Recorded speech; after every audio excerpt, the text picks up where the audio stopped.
Welcome to Love Lies Chronicles. She waited until the dishes were drying and the dog had fallen asleep by the balcony door.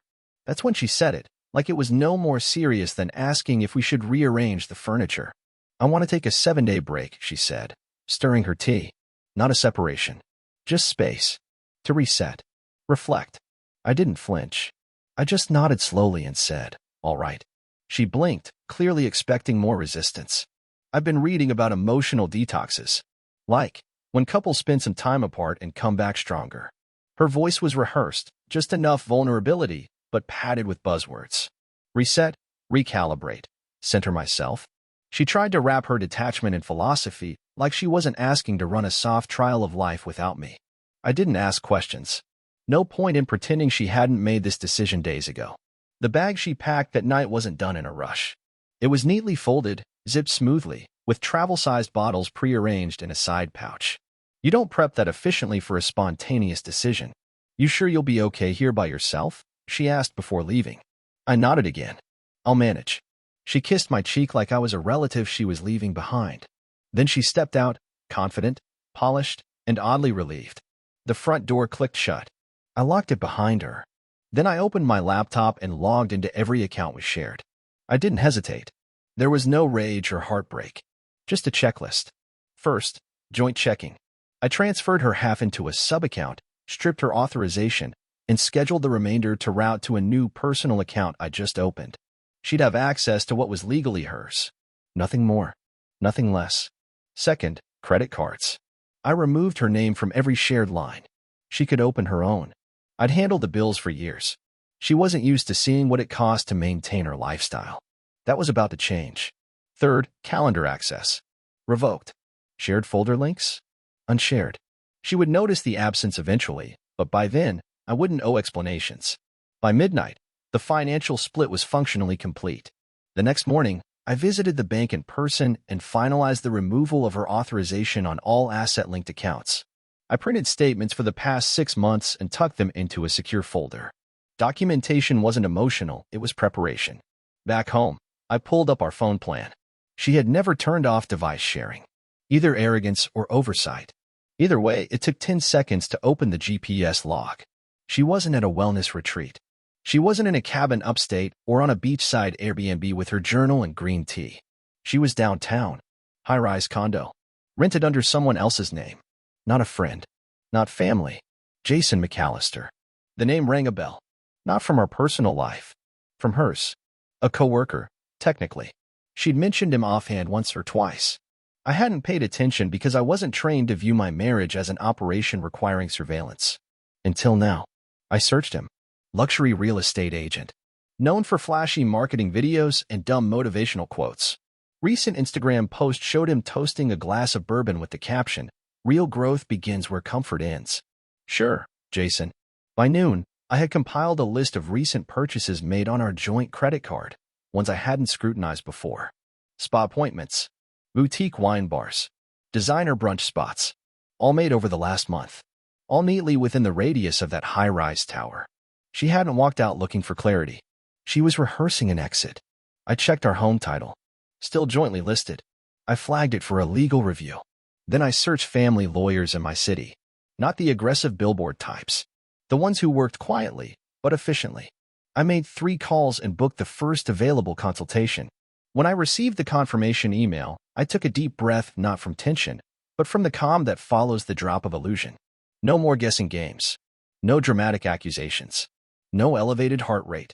This wasn't about her anymore. It was about me making sure she couldn't walk out of the life we built together and try to re-enter if her little experiment failed. At 6:32 p.m., she texted. Made it safe. Just going to unplug for a bit. I'll check in soon. Love you. I didn't answer. She wanted space. Now she had it. And tomorrow, she'd wake up to a version of that space she hadn't expected. One where the door she walked out of might not open back up. I spent the next morning documenting every step. Call logs, bank statements, property files, clean, time-stamped proof. I wasn't preparing for a courtroom drama. I was ensuring that if she ever tried to spin a story, mine would be airtight. At 9 a.m., I walked into the law office downtown. They didn't offer coffee. Perfect. I wasn't there to be coddled. The attorney was mid-40s, deliberate, didn't blink more than necessary. I liked him immediately. I explained the situation with the neutrality of a corporate debriefing. She asked for a 7-day break, I said. I found her staying with a man I've since identified as a coworker. I have records of spending, location pings, and travel overlaps.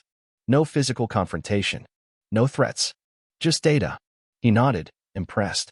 We discussed the terms, no-fault divorce on paper, but with documentation prepared in case she pushed for any claims. We initiated proceedings under emotional abandonment. Temporary asset freeze approved.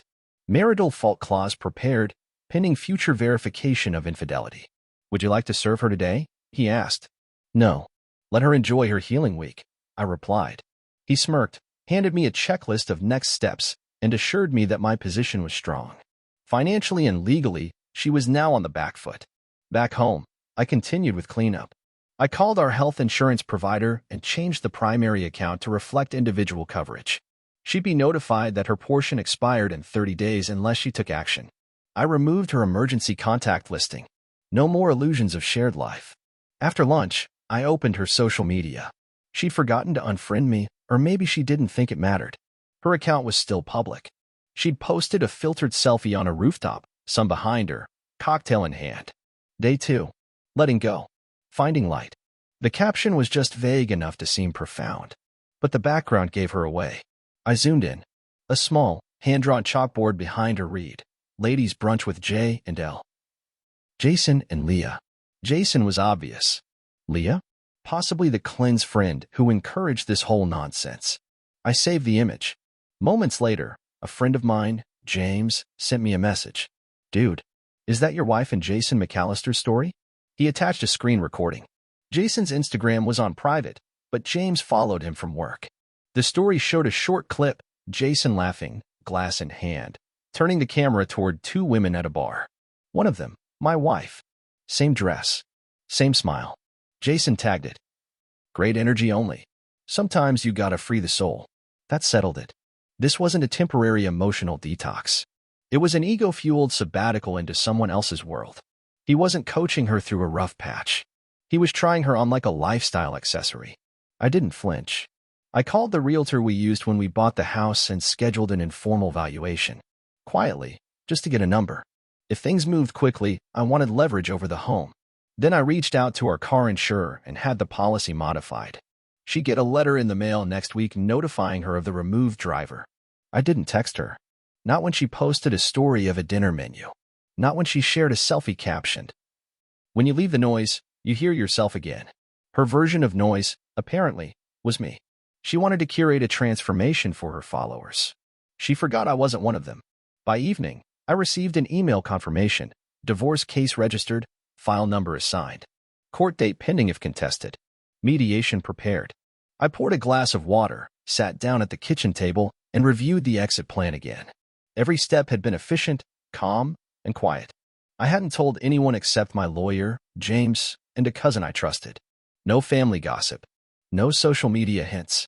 I didn't want validation. I wanted finality. Then, right before midnight, her best friend's boyfriend, Tom, sent me a screenshot. It was a group chat. Camilla, Leah, my wife, and Jason. Leah, he's quiet. That's either really good or really bad. Camilla, he's not going to make noise. He's the type that walks away and burns everything behind him. Jason, let him. She's already out. My wife, you don't know him. He's not like that. He's just hurt. Just hurt? That was the last thread she had, presuming I'd remain passive. They weren't mocking me. They were minimizing me. Turning this into a romantic challenge, a test of resilience, a social experiment disguised as spiritual clarity. They all thought I'd just wait. By tomorrow, the bank notifications would start hitting her inbox. The health coverage alerts. The credit score pings. The removal from car insurance. The frozen line of credit. She'd realized this wasn't silence. It was structure. This wasn't a man sulking at home, watching the door. This was someone removing the welcome mat for good. The knock came at 7:42 a.m. It wasn't loud. It was hesitant, almost embarrassed. Like someone unsure whether they belonged outside or had misjudged their invitation inside. I didn't move right away. I stood in the hallway, just out of view, waiting to see if it would happen again. It did. 2 more knocks. Then her voice. Can you open the door? I walked over and opened it without a word. She stood there, unshowered, eyes red, dressed in yesterday's clothes. Her phone was clutched tight in one hand, the charger cable still tangled around it. She looked smaller somehow, like the past 48 hours had stolen her posture. I came back early, she offered, her voice breaking on the last word. I nodded once and stepped aside. She entered slowly, scanning the apartment like she expected it to look different, or maybe hoped it wouldn't. Nothing had moved, but everything had changed. At least for her. Something's wrong, she said carefully, testing the waters. I waited. I can't log into anything, she added. Bank account. Streaming. Health insurance portal. All of it says I don't have access. Still, I said nothing. I tried calling the bank and they said I'd have to contact my primary holder. Her voice cracked on the last phrase, like the legal term had finally made her realize what that meant. I sat down at the dining table. She didn't sit. I get it, she said, her tone shifting. I get that you're hurt. I just thought. I cut in. You left, I said simply. She nodded slowly, tears already welling again. I thought it would help. I thought if I could just step away, I'd come back with answers. You didn't leave to find answers, I replied. You left to try out a different life. And it didn't go the way you planned. That landed harder than she expected. Her shoulders dropped. I didn't cheat, she said, her voice thin. I swear, I didn't. I never asked, I interrupted. She blinked. Don't you want to know? No, I said. Because it's irrelevant. You made a choice. The moment you walked out for space and rented a condo with another man 2 days into your clarity cleanse, the details stopped matching. She opened her mouth to argue, but I slid a manila envelope across the table toward her. What's this? Documentation, I said. Everything that's been filed. Preliminary divorce papers. Asset inventory. Credit reassignments. Health benefits removal schedule. Your portion of the bank account was preserved and isolated for legal purposes. Nothing was stolen. Everything's tracked. She picked up the envelope like it weighed 30 pounds. I didn't expect this, she said.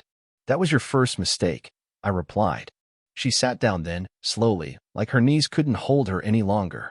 I didn't sleep with him, she tried again, quieter this time. I looked her in the eye. But you thought about it. You packed for it. You planned for it. You dressed for it. That's enough. She buried her face in her hands. I thought you'd wait, she choked out. I thought maybe after a few days, we'd talk. That you'd be angry, but But what? I asked calmly. You'd charm your way back in? Spin it as a misstep? A journey of healing? She looked up, mascara smudged, mouth open. You didn't take a break, I continued. You abandoned your post. You tried to treat this marriage like a trial subscription. But I'm not a product. I'm not waiting for your review. She cried harder now, no longer delicate or composed. I let her sit in it. There was nothing more to say. But then, something new flickered in her expression: panic. Not at the loss of the marriage, but at what had replaced it. Her total disconnection from every part of the life she once controlled. She opened her phone, scrolling desperately. Leah's not answering. Jason, he's not picking up either. I think. I raised a hand. I don't care. That stopped her cold. She looked stunned, as if the final door had been closed. Not slammed. Just locked. I'm staying with my parents tonight, she said finally, trying to gather herself. I nodded once. She stood slowly, gripping the envelope like it was her last possession. I really didn't think it would end like this, she whispered at the door. Neither did I replied. But unlike you, I didn't go looking for an exit. She hesitated, as if hoping for some thread of kindness. There was none left. She left quietly, not looking back. As soon as the door closed, I went to my laptop and forwarded the documentation to my lawyer. I requested the formal hearing be expedited. Grounds: abandonment with potential third-party involvement. That evening, James texted me again. Bro, check Jason's story. Leah's in his car. Not your wife. I watched it. Jason laughing, Leah beside him in sunglasses, her hand on his thigh. Caption: some chapters end too early. Some shouldn't have started at all. So that was the trade. My wife's mentor had moved on to her so-called friend before the cleanse even ended. I didn't feel satisfaction, just confirmation. Her new life was already discarding her, and she was about to discover what it felt like to be on the outside of everything she thought she controlled. 3 days passed without a word from her. No texts, no missed calls, not even a forwarded email. I figured she was regrouping, processing the fallout, trying to convince herself she still had leverage. Maybe she hoped Jason would change his mind. Or Leah. Or someone. That someone would step in, explain her misstep away, make it easier. No one did. On the fourth evening, I received an email. Subject, just want to talk. I didn't open it right away. I was preparing dinner, folding laundry, scheduling car service. Life continued, cleaner now. An hour later, the doorbell rang. She stood there again, looking worse than before. Her hair tied back sloppily, oversized hoodie, no makeup. Not performing. Just present. Visibly worn. I know you don't want to see me, she said before I could speak. I didn't respond. I stepped aside without a word. She entered cautiously, like she remembered how this house used to feel and couldn't match that memory to now. I'm not here to argue, she said softly. I just wanted to say a few things. If you'll let me. I nodded. She stood near the couch, not sitting, holding her arms like she was trying to shrink. I was wrong, she began. Not just about the break. About everything. About what I thought I wanted. What I thought was missing. I said nothing. I didn't go there thinking I'd fall for anyone. Jason was. He made it sound like I needed to explore who I was without you. And I believed him. That's on me. I didn't see what he was doing. You didn't look. I corrected. She paused. I thought he cared.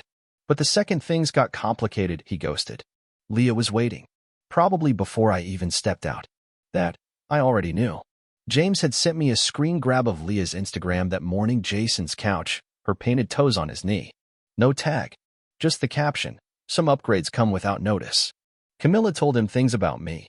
Stuff I'd shared in confidence, she added, voice cracking. They laughed about it. Said I was an easy target. I've been played, and I can't even be angry at anyone except myself. She finally sat, looking more like a tenant awaiting eviction than a wife hoping to reconcile. I know I messed up, she said, but I thought maybe, just maybe, we could talk about not giving up completely. I shook my head slowly. This isn't me giving up, I said. This is me closing a chapter you tore out mid-sentence. She wiped her face with her sleeve. I haven't told anyone, she whispered. My family doesn't know yet. I keep telling myself this was just a detour, but I'm not even sure where I was going. Then it was never a detour, I replied. It was abandonment. You didn't take a wrong turn, you exited. She looked down, folding the hem of her hoodie in her lap. I have nothing right now, she admitted. Jason moved on. Leah replaced me. Camilla isn't answering my calls. Everyone's disappeared. That's not an accident, I said. She stared at me, eyes raw. Do you hate me? No, I answered. I feel nothing toward you. That's worse. Silence followed. Heavy. Uncomfortable. She stood, pacing lightly. Can't we just pause things? See where we're at in a month? She asked, desperation bleeding through her attempt at calm. I shook my head again. You paused us already. What you're asking now is for me to wait while you find out if there's anything else left for you out there. That's not what I meant. But it's what you're doing, I said. And I'm not in limbo. Not for you. Not for anyone. Tears started again, but she tried to hold them back. You never even raised your voice, she said quietly. You just ended it. Because it was already over, I said. I walked to the hallway closet and retrieved a second envelope. This one held the notarized revisions of our asset division. It removed any lingering gray areas. It also included an updated clause that she had to sign to finalize her share of the joint savings, relinquishing any future claim to alimony based on her voluntary separation. She hesitated to take it. I can't read this right now, she said. Take it with you, I replied. But read it soon. The court won't wait forever. She stood there a moment longer, then slowly walked toward the door. Before she stepped out, she turned one last time. I really did love you, she said. I looked at her evenly. I believe you, I replied. But love without loyalty isn't love. It's theater. The door clicked shut behind her. This time, I didn't watch through the window. I went back to the kitchen, reheated my dinner, and checked the time. It was exactly 8:12 p.m. Right on schedule. It took less than 10 days for the paperwork to move through the system. By the following week, the court sent out confirmation of filing. The hearing was scheduled, mediation waived based on her signed forfeiture clause, and the division of assets was approved. She never contested. She didn't even return the envelope in person, just dropped it off at the attorney's office and signed, with a sticky note that read, I don't agree with this, but I can't afford to fight. That told me everything. She didn't want reconciliation. She wanted a delay, a foot in the door, a reason to avoid facing the vacuum her cleanse had created. The silence from her friends was equally telling. Camilla, Leah, even some of our mutual acquaintances who once flooded her birthday brunches with curated compliments, gone. The influencers she followed, the ones who championed sacred female detachment, hadn't come to help when the financial cushion disappeared. Not one reposted her latest quotes. Not one offered her a room. She tried the next obvious angle. Family. Her brother messaged me on a Sunday afternoon. Said he was heartbroken over the split, asked if we could talk. I declined. Politely. 2 days later, her mother called. Left a voicemail. Said my wife was going through a lot and needed understanding. Understanding? I had understood. When she walked out to heal, I understood what that actually meant. When she posted rooftop pictures with the man she was supposedly just processing life with, I understood who she really was beneath the curated reflections. When she came back, not with apology but expectation, I understood that she still hadn't learned. So I didn't reply. Instead, I forwarded both messages to my attorney, had them added to the timeline log for documentation purposes, and flagged her family's addresses as non-participants in correspondence. There would be no third-party interventions. No attempts to soften the outcome. This wasn't vindictive. It was structured. I even stopped checking her social media entirely. Not because I was healing, but because there was nothing left to see. A few filtered selfies. A quote about rebuilding. Then silence. Likely deleted out of embarrassment.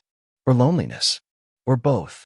I finished closing out the last shared expense account, unsubscribed from the final joint software plan, and redirected the mail. A few old magazines and cosmetic catalogs came addressed in her name. I dropped them in the trash without a second glance. By the time the court date arrived, the outcome was already sealed. She appeared via video call. Camera on, but lighting dim. Her voice was flat. She didn't challenge a single line. The judge asked if both parties understood and agreed to the terms. I said yes. She hesitated, then said yes too. And just like that, it was over. No breakdown. No scene. No final gasp of emotion. Just a court clerk stamping papers, a judge reading out final directives, and two people who had once shared a future now formalizing their distance with legally binding detachment. Outside the courthouse, James met me for coffee. She really thought you'd cave, he said after a few sips. Like this was some bad argument that'd pass. She thought wrong, I replied. He nodded. Jason dumped Leah too, by the way. Switched cities. Total ghost. I didn't respond. It was noise now. I had already started the next phase of life. New lease. New routine. No backslides. A few days after the court finalization, I received a single text. Can we talk? Just once? I still don't know how it got so far. I read it. Paused. Then deleted it. I didn't respond. Not out of anger. Just clarity. She hadn't taken a break from me. She'd taken a chance on something she thought would upgrade her life. A prettier narrative. A richer partner. A cleaner escape. And when it fell apart, she thought I'd still be here, arms open, door unlocked, waiting for her to find herself. But I wasn't a placeholder. And I wasn't an echo chamber. I was the person who stayed solid while she chose uncertainty and then acted surprised when her parachute never opened. The silence I offered her wasn't passive. It was final. She asked for space. I gave her absence. She tested what it meant to leave. I taught her what it meant to be gone. Dear listeners, please share your thoughts in the comments, and do not forget to like, share, and subscribe to the channel.